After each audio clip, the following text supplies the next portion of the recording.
अनाया की सतरंगी संक्रांति। कड़कड़ाती ठंड की एक सुनहरी सुबह थी। 8 साल की अनाया अपने दादाजी के साथ उत्तर प्रदेश के वाराणसी में गंगा किनारे खड़ी थी। आज मकर संक्रांति है अनाया, दादाजी ने मुस्कुराते हुए कहा। चारों ओर लोग खिचड़ी का दान कर रहे थे और पवित्र नदी में डुबकी लगा रहे थे।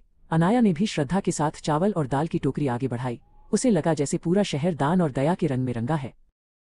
दान के बाद अनाया और दादाजी एक पत्तल पर गर्मा गर्म खिचड़ी खाने बैठे। दादाजी ने समझाया, बेटा ये त्योहार सूर्य देव के प्रति आभार व्यक्त करने का है, जो हमें जीवन और रोशनी देते हैं। अनाया को घी वाली खिचड़ी बहुत स्वादिष्ट लगी। उसने अपनी छोटी उंगलियों से खिचड़ी का स्वाद लिया और महसूस किया कि सादगी में ही असली खुशी है। अगले ही दिन अनाया गुजरात पहुंच गई। वहां का आसमान तो जैसे रंगीन कागजों से भर गया था। यह उत्तरायण का त्योहार था। अनाया के नए दोस्त कायरव ने उसे अपनी छत पर बुलाया। काय पोछे की आवाजों से पूरा मोहल्ला गूंज रहा था। अनाया ने पहली बार पतंग की डोर थामी। पतंगबाजी के बाद कायरव की मां ने उन्हें ऊंधियू और जलेबी खिलाई। अनाया ने देखा कि कैसे तिल और गुड़ के लड्डू हर किसी के मुंह में मिठास घोल रहे थे। तिल गुड़ घ्या गोड़ गोड़ बोला। कायरव ने हंसते हुए कहा, घ्या गोड़ गोड़ बोला। हाय पोचे। अनाया समझ गई कि इस त्योहार का मतलब है रिश्तों में मिठास घोलना। सफर आगे बढ़ा और अनाया पंजाब की हरियाली में पहुंची। रात का समय था और लोहड़ी का जश्न शुरू हो चुका था। अनाया की सहेली गुरप्रीत ने रंगीन दुपट्टा ओढ़ा था।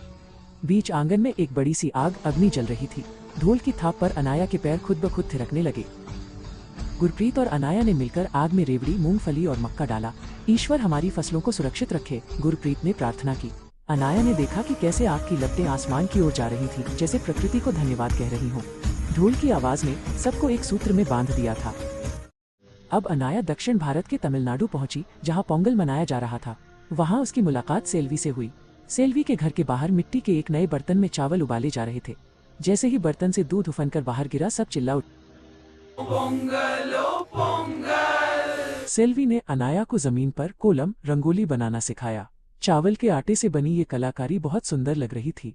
सेल्वी ने बताया कि ये चींटियों और पक्षियों को भोजन देने का एक तरीका भी है। We make the kolam from rice flour. It's also a way to feed the ants and birds. Anaya को यह जानकर बहुत अच्छा लगा कि यहाँ का त्योहार प्रकृति के हर छोटे जीव का ख्याल रखता है। अपनी यात्रा के आखिरी पड़ाव पर अनाया असम पहुंची। यहाँ भोगली बिहू की धूम थी। उसकी दोस्त जूरी ने उसे बांस और फूस से बना एक ऊंचा ढांचा दिखाया, जिसे मेजी कहते हैं। सुबह होते ही उन्होंने मेजी को अग्नि दी। चारों ओर पारंपरिक नृत्य और गीतों की गूंज थी। अनाया को लगा जैसे पूरा देश एक ही सुर में गा रहा है। घर लौटकर अनाया ने अपने दादाजी को गले लगा लिया। उसने भारत के मानचित्र पर उन सभी राज्यों को देखा जहां वो गई थी। दादाजी, नाम अलग है, पकवान अलग है, पर सबका संदेश एक ही है, प्रकृति का सम्मान और मिलजुल कर रहना, अनाया ने समझदारी से कहा। दादाजी मुस्कुराए, क्योंकि उनकी छोटी अनाया अब भारत की विविधता में एकता को समझ चुकी थी।